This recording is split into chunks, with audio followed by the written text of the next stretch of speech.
Muy buenos días. Bienvenidos al Ministerio Nuevo Comienzo. Los saludamos en esta mañana confiando que ustedes se encuentren bien de salud. Gracias por estos minutos que nos regalan. Juntos vamos a adorar el nombre del Señor a través de un nuevo mensaje de su palabra. El salmista escribe: Tú eres mi Dios, por eso te doy gracias. Tú eres mi Dios, por eso te exalto. Señor, tú eres nuestro Dios.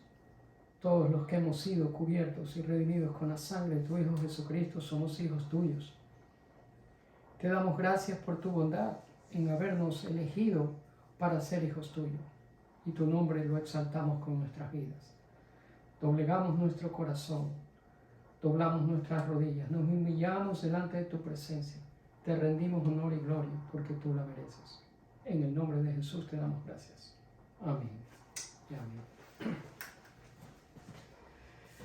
Bien, mis amados, hemos venido hablando de palabras que tienen un significado de actividades muy propias de esta Semana Santa, y en este domingo la palabra es la oración.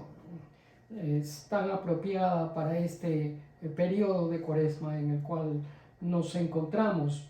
Así que vamos a hablar algo de esto que es muy relevante para nuestras vidas. Cuando nosotros pasamos por momentos de dolor o periodos de desafíos personales, nada calma nuestro espíritu como la oración de un familiar o de una amistad, de un ser querido que nos levanta delante de la presencia del Señor y ora por nosotros.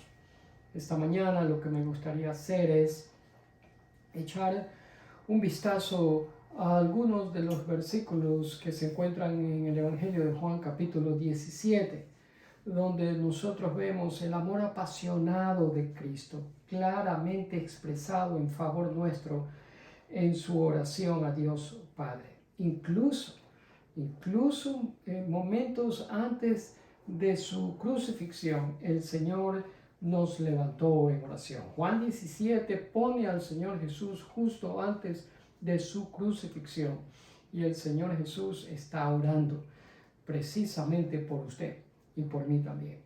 Eugene Peterson, un autor, escritor de libros, teólogo norteamericano, dijo lo siguiente con respecto a la oración, y esto es una cita, abro la cita: las acciones sin oración se diluyen en algo meramente externo. Una vida sin oración puede resultar en acciones que sean efectivas y en grandes logros conseguidos. Pero si no hay motivaciones internas, la acción nunca termina impactando la profundidad y la complejidad de las relaciones. Y cierro la cita. Así es. En otras palabras, un creyente que no ora es un creyente que no da fruto, porque la oración es una parte vital en la vida de todo aquel que confiesa a Jesús como Señor y Salvador. La Cuaresma es precisamente una estación de acciones que son espiritualmente orientadas.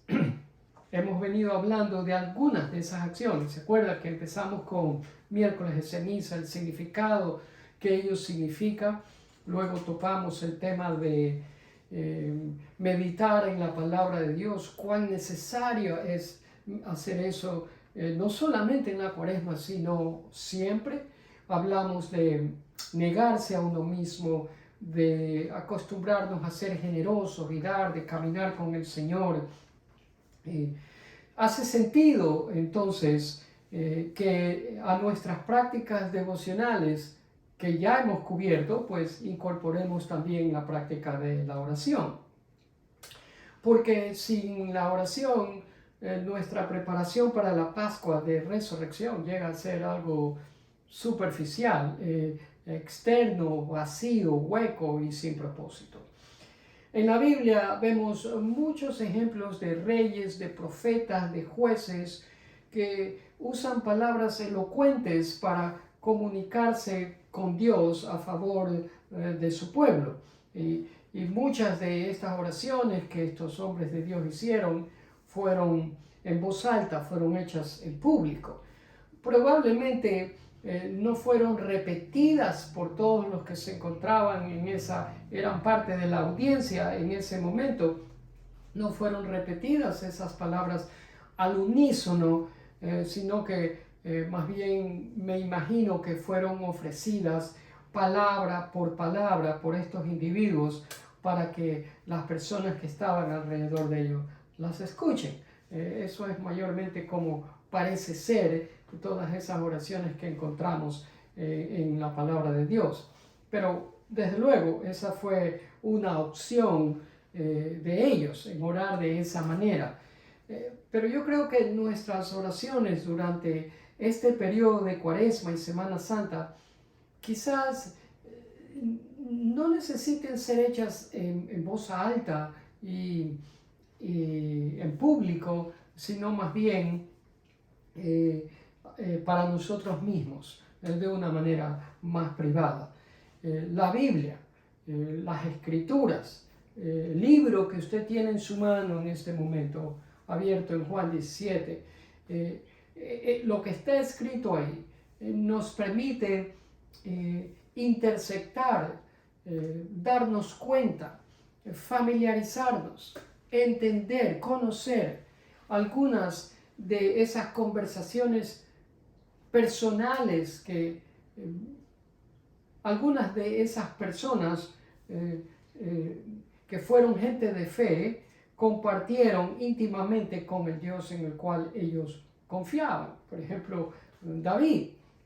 Encontramos oraciones íntimas de David con el Dios en el cual él descansaba y ponía toda su confianza. Le voy a dar algunos ejemplos. En 1 Samuel 1:13 vemos a Ana.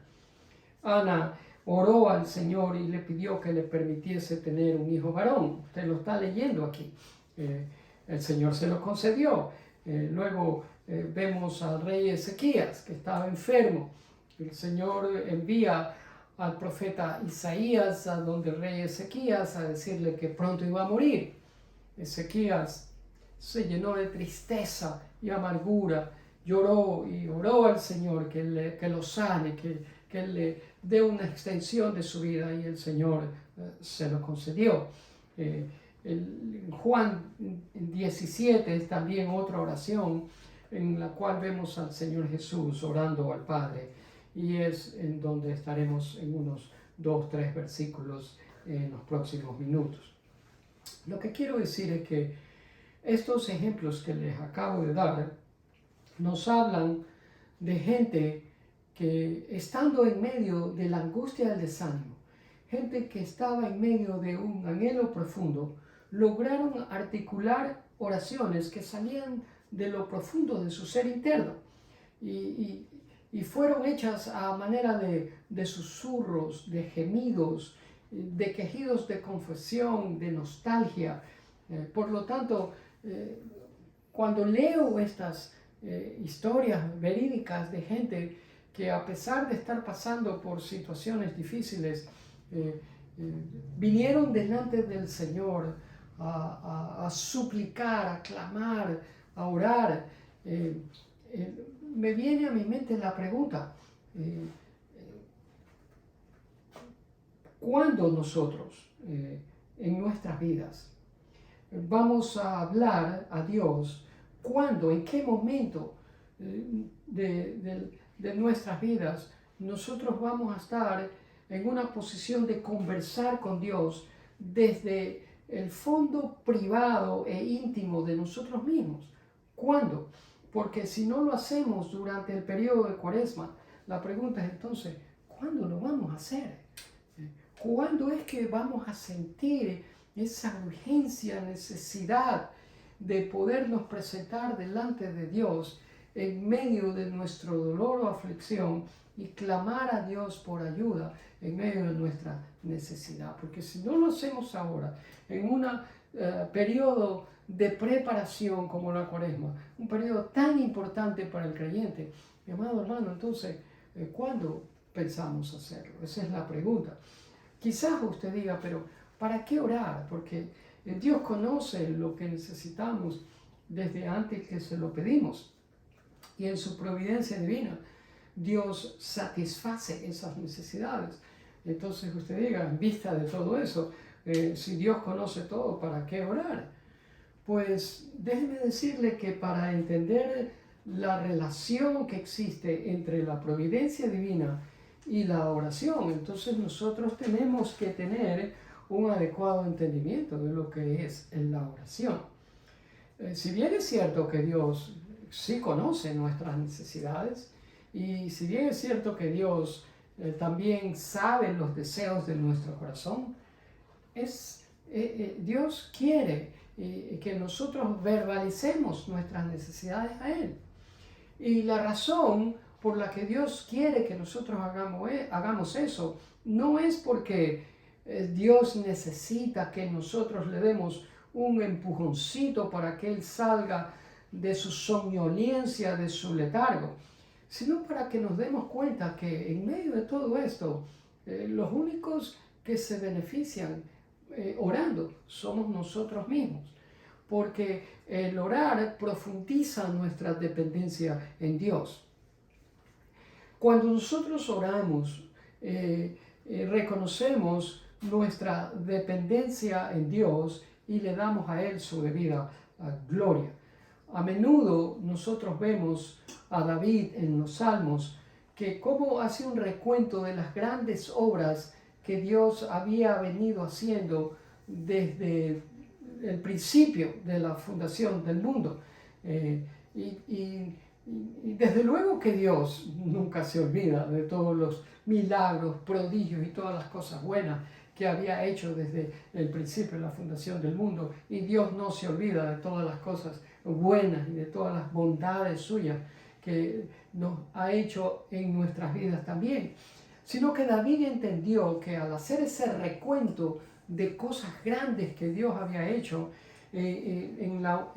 a favor de la humanidad, eso fortalecía la relación de David, su relación personal con Dios, y lo motivaba a adorar a ese fiel Dios en verdad. Y nosotros podemos hacer exactamente lo mismo. Cuando hacemos un recuento de lo bueno que ha sido Dios con nosotros, entonces eso nos fortalece nuestra relación con Él y lo adoramos de la manera que Él merece que nosotros lo adoremos. Mis amados, la oración es efectiva en nuestras vidas. La oración trabaja cuando nosotros lo hacemos, porque Dios ha escogido precisamente utilizarla como un medio para llevar sus propósitos. Dios quiere realizar algo grande en la vida suya y mía, pero Él ha escogido que sea la oración el medio, el instrumento de nosotros acercarnos a Dios para pedirle que intervenga en nuestro favor, y Dios se deleita en hacerlo. Por lo tanto, es importante saber cómo orar apropiadamente. Y acuérdese, yo no estoy aquí para darle una clase de cómo orar, simplemente para darle pautas y decirle que toda oración debe de incluir un momento de adoración a Dios, nuestro reconocimiento por lo que Él es, por lo que Él ha hecho y todavía por lo que en su bondad hará en nuestras vidas.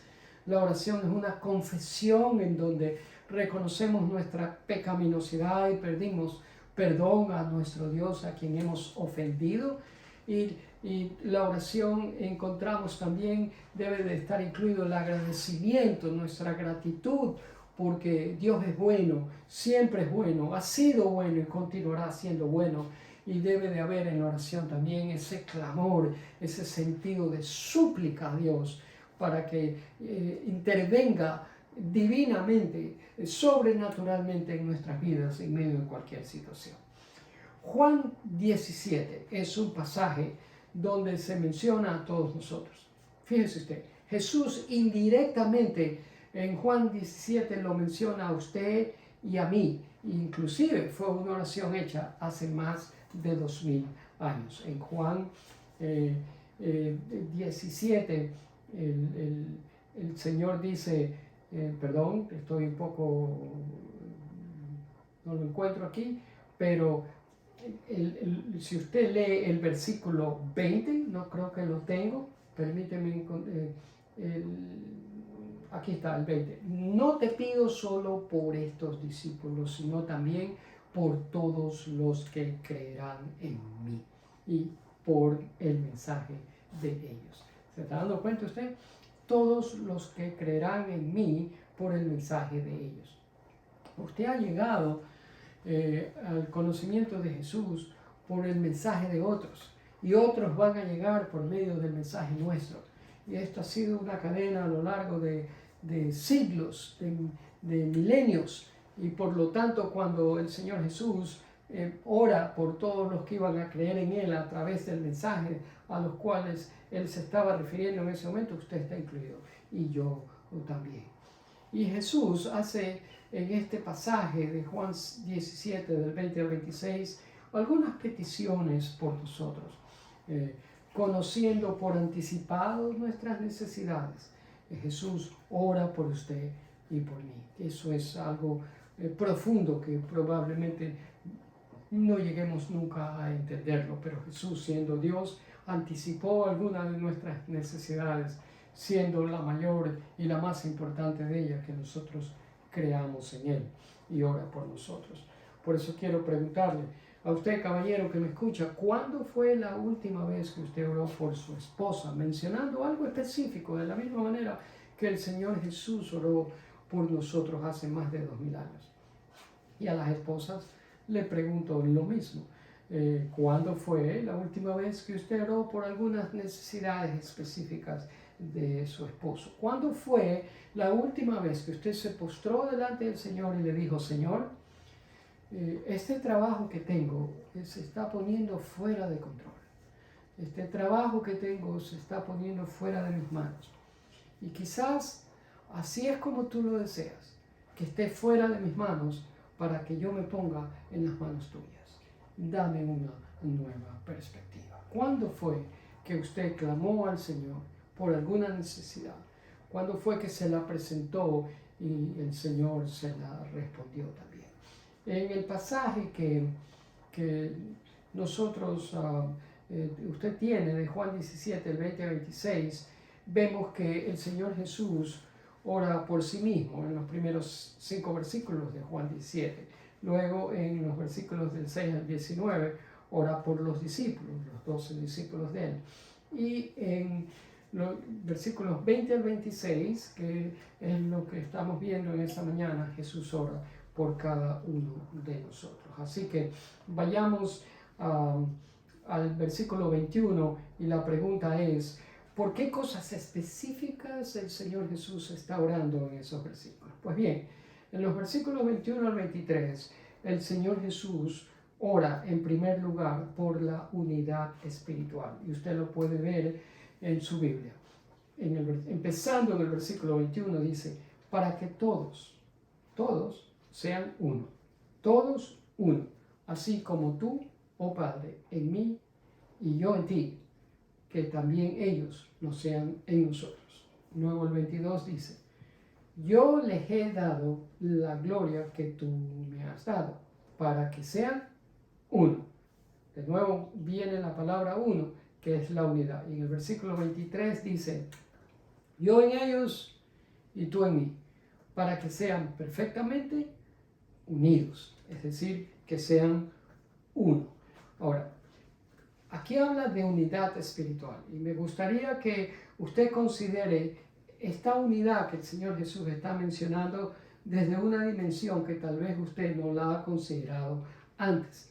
Fíjense usted, en los 3 versículos usted puede subrayar esas expresiones. En el 1 le dice: te pido que todos sean uno. Luego en el 22 le dice: para que sean uno. Y en el 23 aquí, que sean perfectamente unidos. El Señor Jesús ora por usted y por mí, en primer lugar, por unidad espiritual. Pudo haber orado por muchas otras cosas más, conociendo Él de antemano todas nuestras necesidades, pero a Él le plació orar primero por la unidad espiritual, porque eso era fundamental y básico. Específicamente se refiere a una unidad en la fe, porque dice: para que crean en mí. ahí lo dice, para que el mundo crea en mí. Eso es una unidad espiritual en la fe. ¿Por qué ora de esa manera? Mis amados, porque nunca puede haber una unidad espiritual con otra persona si esa persona no es un creyente de Jesucristo. Se nos va a hacer muy difícil tener, si no digo imposible, tener una unidad espiritual con otra persona si esa persona no es un creyente en Jesucristo. Porque solamente ahí, los dos creyendo en el mismo Señor Jesucristo, es donde puede haber esa unidad espiritual por la cual el Señor Jesús está orando. Observe que no estoy hablando de uniformidad ni tampoco estoy hablando de unanimidad, porque no es que nosotros tenemos que estar de acuerdo unánimemente en todo, ni que tenemos que orar de la misma manera todos, porque el Señor Jesús no es que está diciendo eso. Él ora por unidad en la fe y específicamente para que todos crean en Él. Lo segundo por lo cual el Señor ora en el versículo 24 es que estén conmigo donde yo estoy. Y usted diga, ¿dónde está el Señor? Bueno, el Señor está en la eternidad. Y ese es el destino suyo y mío, el destino eterno. El destino eterno suyo, mi amado amigo, será una respuesta a la oración de Jesús. Estamos hablando de seguridad de vida eterna, que mucha gente no la tiene, aunque cree en el Señor Jesucristo. Pero el Señor Jesucristo dijo que si creen en Él como Señor y Salvador, tendrían vida eterna. Y ese es el destino por el cual el Señor Jesús ora, para que nosotros creamos en Él, el dador de la vida eterna. Por lo tanto, es fácil entonces concluir que el Señor Jesús está orando aquí por la vida eterna suya, por el destino eterno suyo y mío también, para que no dudemos de ese destino eterno, sino que seamos reafirmados, reasegurados de que no importa qué, nuestro destino eterno está garantizado en Jesús. Y lo tercero por lo cual el Señor Jesús ora, lo está en el versículo 26. Dice, yo te he dado a conocer a ellos, Padre, y seguiré haciéndolo. Entonces tu amor por mí estará en ellos, y yo también estaré en ellos. Si ves, Jesús está orando por el amor relacional, el amor suyo por su esposa, de su esposa por usted, y ustedes por sus hijos, por los padres, por toda la familia en general, por nuestra familia extendida, por amistades, la gente que está en nuestro círculo de amistades. ¿Sí ve? Y el Señor Jesús le dice, Padre, el mismo amor que tú tuviste por mí en enviarme a este mundo a redimirlos de sus pecados, oro que estando yo en ellos puedan tener esa misma clase de amor y pueda ser expresado y no escondido. La misma clase de amor que el Padre puso en el corazón de Jesús para venir y demostrárnoslo a nosotros, muriendo en la cruz por nosotros, el Señor Jesús ora que ese mismo amor esté en nosotros por otros, de tal manera que lo podamos expresar abiertamente y más nunca lo escondamos. No sea tímido en expresar abiertamente el amor de Jesús que usted tiene por otras personas alrededor suyo. Ahora, hay diferentes maneras de orar. Yo no estoy aquí para decirle cómo usted tiene que hacerlo. Pero en este tiempo de Cuaresma, y habiendo hablado de ayuno, podemos orar conjuntamente con el ayuno, porque ayuno sin oración es dieta, pero ayuno con oración, así es como el Señor hace que funcione. Esa fórmula es poderosa. Así que podríamos ayunar en esta época de Cuaresma, si usted no tiene ningún impedimento físico y de salud que se lo impida ayunar, bien puede hacerlo. Y si no, ejerza su precaución. Yo no le estoy diciendo aquí que haga algo que vaya en contra de su salud, pero si usted puede hacerlo, combínelo con oración. ¿Qué hacemos en el ayuno? Sustituimos la comida de la cual nos estamos absteniendo y la sustituimos por oración, y lo hacemos en esos momentos que ayunamos.